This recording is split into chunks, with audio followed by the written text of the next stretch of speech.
Hi everybody, I'm Bree the Plant Lady, checking in with another late May cottage garden weekly tour.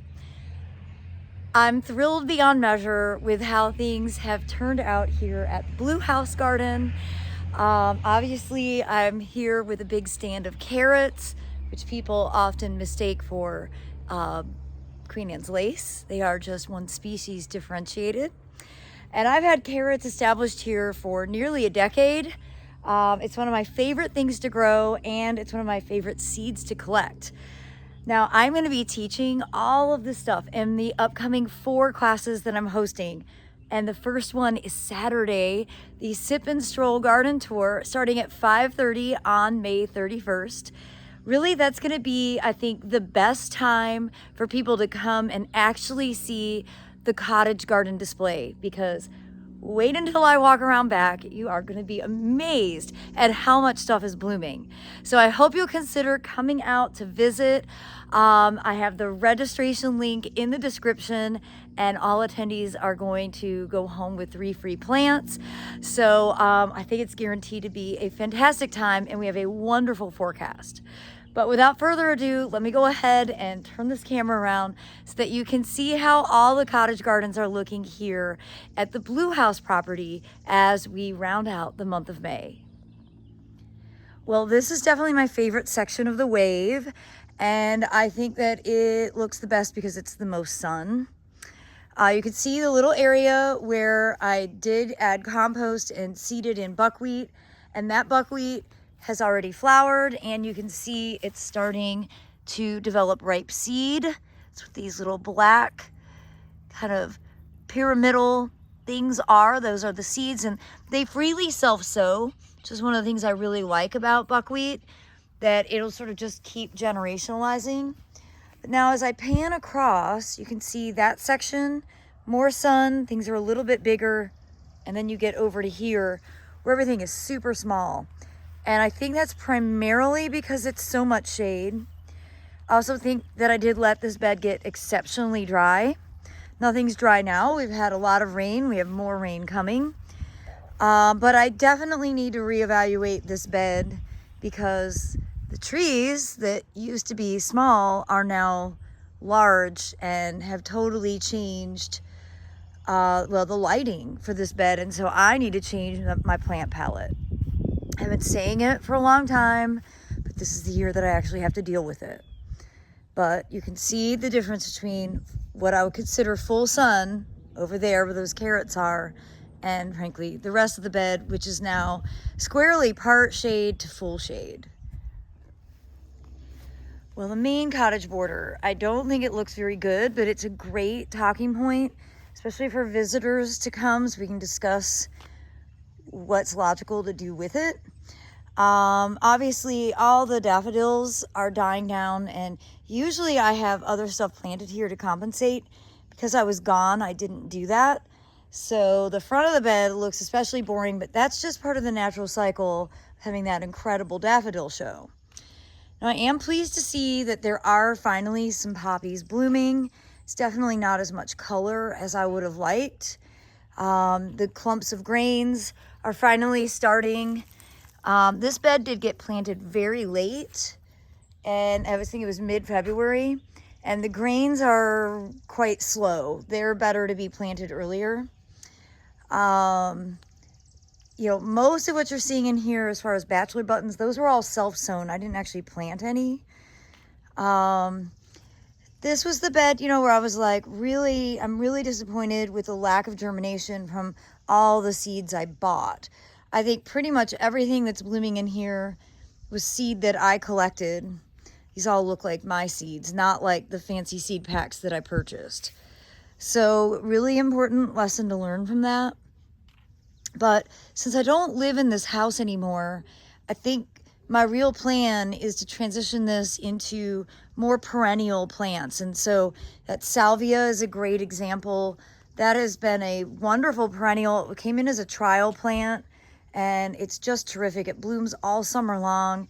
There's always bees on it. That bee is just sort of taking a nap. I've got, crinums that are already well established. We've actually got dahlias that have perennialized in here and are already starting to have flower buds. So I do think that getting this transition to be at least more perennial, I'd like for there to still be room for some annuals, but I'm looking forward to taking this bed on and really thinking about it a bit more critically. You know, I really love how the crinums look. And here's one that's, you know, already been in full bloom for a month. It's just so extraordinary. So really maybe moving some more crinums from other parts of the garden into this main cottage border might be a pretty good idea, though they're kind of ugly in the winter. They are spectacular for 9 months of the year. Well, as I move over to the foundation bed, this bed really does need an overhaul. It's on the list. But I'm excited to see the eucomis looking so good. This is sparkling burgundy. Now I need to cut all this off. So this is a reversion of this burgundy leafed calycanthus. And I just need to bring my pruners over and cut it off so the energy of the plant doesn't get taken away from the proper cultivar. And though this is a lot of shade, I'm pleased to see how well the panicums are still doing. Unfortunately, it's feeling impossible to grow hydrangeas anymore. The deer are eating them nonstop. This is hydrangea paniculata. They're eating all the hydrangeas. Every species of hydrangea basically has nothing left to it. They've also really started to take on all of the phlox. So here's a hydrangea arborescens, a native hydrangea, which they are also eating. That's nice to see it is blooming. But you can see here's a phlox paniculata. I did not do a cutback on this. And obviously the deer are doing it for me. I've got big plans for transplanting a bunch more carex into this bed, so I'm not going to focus a lot of time there. So I will show you the video of what I'm doing there. But you can also see I've got this great stand of Echinacea purpurea. These are all self-sown. Turns out Echinacea kind of like part shade, but the deer have eaten every single plant. There's one flower.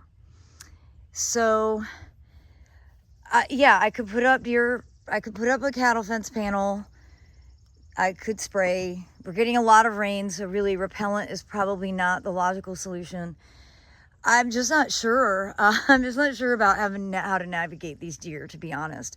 I've just got to really lean into the plants they don't eat. Things like crinum. This crinum here is in way too much shade. So this is a perfect example of something that I could move into that full sun border out front, and it would do significantly better.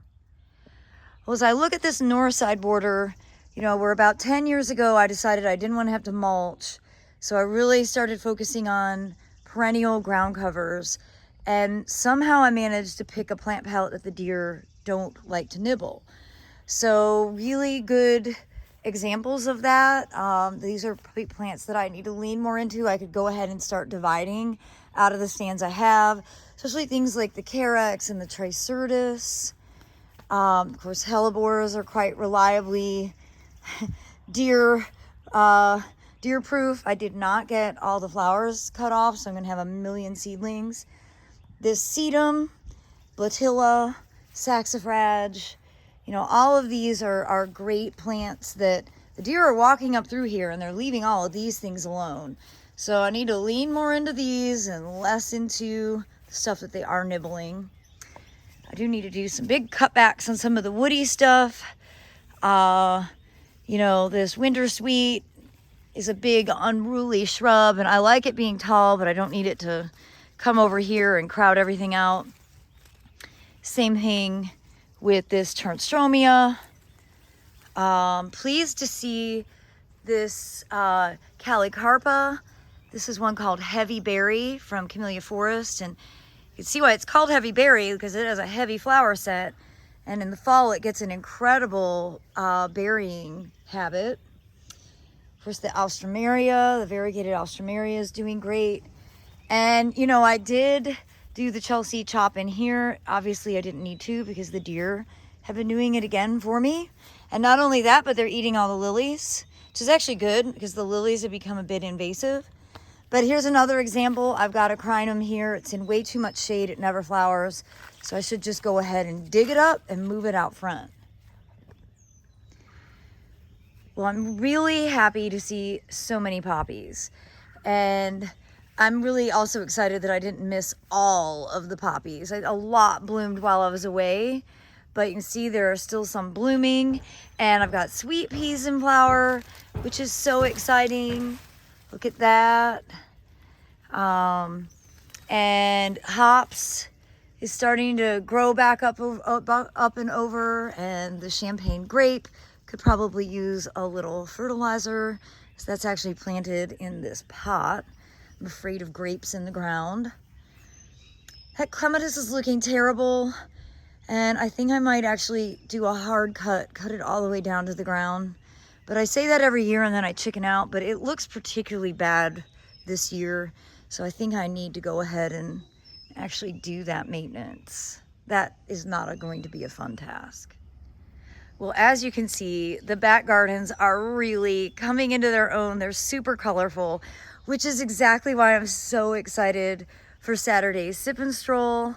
I'm so excited to be able to share this with others, especially others who have been following the journey and, you know, are doing it for themselves as well. And, you know, you kind of recognize all the climactic challenges that you have. And when it does come together, this is the time to really enjoy.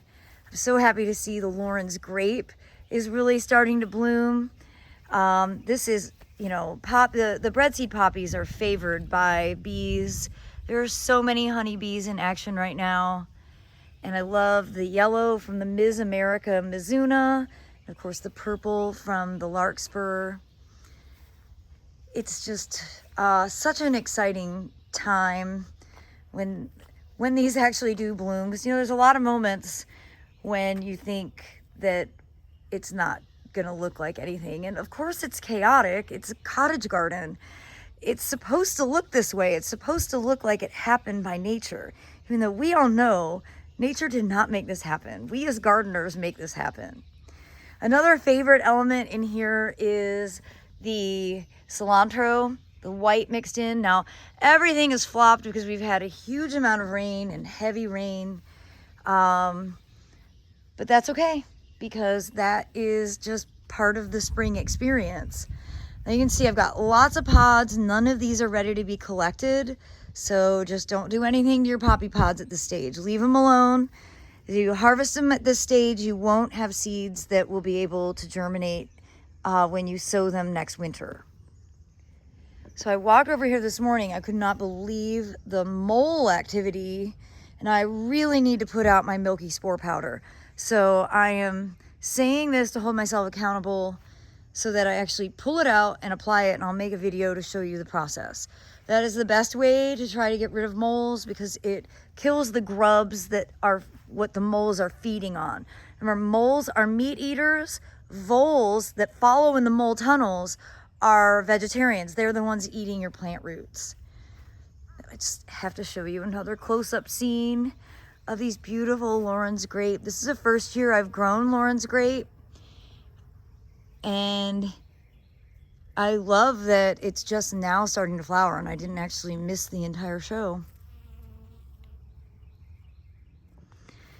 Well, over here to the fire pit bed, I have essentially allowed the figs to overwhelm the seating area. So I'm going to move those seats because there's no point in having them there. And I'm not cutting back the figs because there's actually fruit starting to form. Look at that. On branches I can reach. So the deer are eating it. I see leaves missing over there, but it's okay. I'm also really happy to see that this aloe is in full bloom. I love how that looks with the banana background.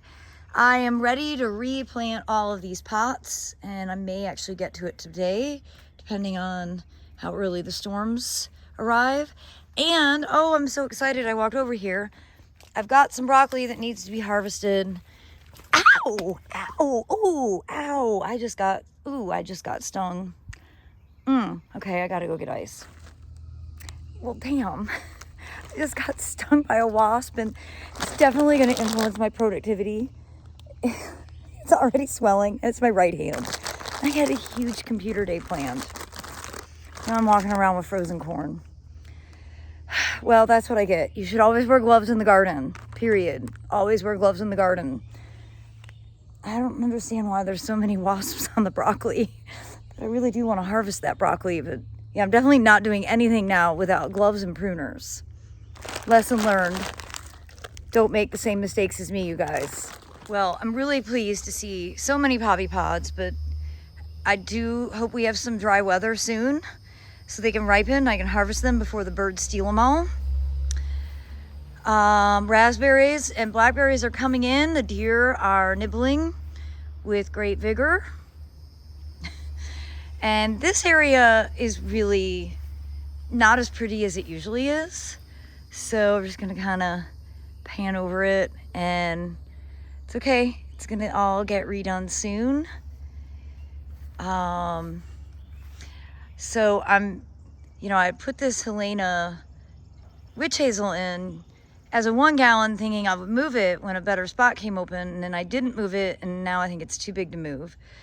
But then I lost my Arnold Promise over there, you see, and I need to cut that down. I'm sure it's from ambrosia beetle, and I did notice this spring it didn't really flower very well, and it's trying to leaf out, but it just doesn't have any energy. So unfortunately that is a goner, which is going to make all the rest of the trees so much happier because it's way too overcrowded. It is gardenia season here in central North Carolina, and they smell absolutely divine. I need to bring some of these into my office. Maybe I'll be able to do some typing with my hand that's going to soon look like a baseball mitt. You can see that the nigella is about finished flowering, and it's going to seed now. Even with cages, the deer are eating the hydrangeas. So there's that. And then this main bed here, which was predominantly self-sown, is really looking quite beautiful. But again, even with the cattle fence around it, you can see what this hydrangea looks like. I know they can just walk right around, and that's precisely what they do. But the deer are no joke. They've definitely gotten exponentially worse. But I really do love this view with the greenhouse in the backdrop. As I'm complaining about deer, I did want to show you that this camellia, this is October Magic Bride, which had been basically eaten to the point of looking deciduous, has recovered very nicely because I've got cages all the way around it. That just doesn't seem like a sustainable option. The deer have just moved on to eating the phlox that's right next to it. So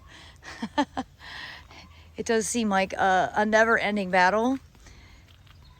And you can see this nice Rose of Sharon from First Editions is blooming really well, and the agapanthus, which I've been growing in pots to avoid the voles from eating, overwintered this in the greenhouse. You see that has started to bloom. I believe this is Twister from my friend Andy DeWitt, a great plant breeder out of South Africa. And then this side border here is really doing all the things. I'm so happy to see there are still breadseed poppies blooming, but look at over there. We've got a self-sown sunflower that's about to open. And you can see the rye is really beautiful and tall, blows in the wind. It's so elegant. And then this whole border here, which I overseeded with buckwheat right before I left to go to Tasmania last month, all of that is doing really well. We've got lots of poppies in bloom, and we've got gladiolus coming up. And well, overall, though this border was like a hot mess all winter, and of course it's chaotic looking, that's the point of a cottage garden. It's supposed to look like this. This is the joy of it. It looks like controlled chaos, and It may not be for everybody, but it's certainly something that I enjoy. I like being the orchestrator of controlled chaos. And I can't believe this one giant poppy is so incredibly tall. It's actually taller than me. So I realize saying that something is taller than me doesn't really count. I'm only 5'3", but still, check it out. It's pretty awesome. Well, I do hope that this weekly garden tour showcasing all of the cottage gardens sown this winter will serve as inspiration for you. I'd love to see you come out on Saturday for the Sip and Stroll garden tour so that you could see it for yourself and take all the pictures and ask all the questions, and we'll go home with 3 free plants. And as always, I am wishing you the very best in your gardens and beyond. Thanks so much for watching. Happy gardening, everybody.